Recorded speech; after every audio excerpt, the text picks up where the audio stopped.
Lingala News ni magazini ile inatukabraka mainformasyon ya kweli ile tunafuataka kila siku. Lingala News, Lingala News magazini atafila information mingi deja la amalila tukidonda matukofi. Lingala News ina magazini yetu kulanda RDC. Lingala News Lingala News magazine et pesa information ya solo. Ne vous trompez pas d'adresse pour être bien informé. Suivez Lingala News. Lingala News toujours, n'oubliez pas de rester connecté sur Lingala News.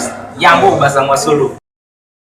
Lingala News, seule information vraie à qui Lingala News. Yambo. Chris et compagnon oyo na mokuse balobi Crisco bazalaki na esengo ya komona botama ya pasteur na bango Pasteur Tiller ye moko Pasteur Raphaël Vubu na komona botama na ye église nyonso basepelaki. Pasteur yoka ndenge bapambolaki ye na prière nyonso ya koloba joyeux anniversaire. Vraiment esukaki kaka boye te. Mona bandimi nyonso bamoni botama ya ye moko Pasteur titulaire na bango presbytère Pasteur Raphaël Vubu abotamaki lelo. Esengo ezalaki epai ya bana nzambe ya komona presbytère na bango Pasteur titulaire ya Songololo.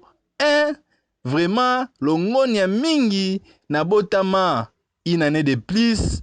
Vraiment ezalaki esengo mingi surtout bana oyo bayembelaki ye joyeux anniversaire. Vraiment tosepeli mingi ndenge penza ezalaka nde boye yango Lingala News a souhaité Pasteur Raphaël Vubu joyeux anniversaire mikolo milai. Tango kaka bandimi bamonaki papa na bango mutu nyonso azalaki ya kosepela botama elamu oyo une année de plus esalamaka pamba te. Une année de plus ya ye moko presbytère Pasteur titulaire Raphaël Vubu oyo molongani ya mama Sophie longonia osepeli mingi anniversaire oyo joyeux anniversaire. Babina sali pour Lingala News tanga masolo boucle.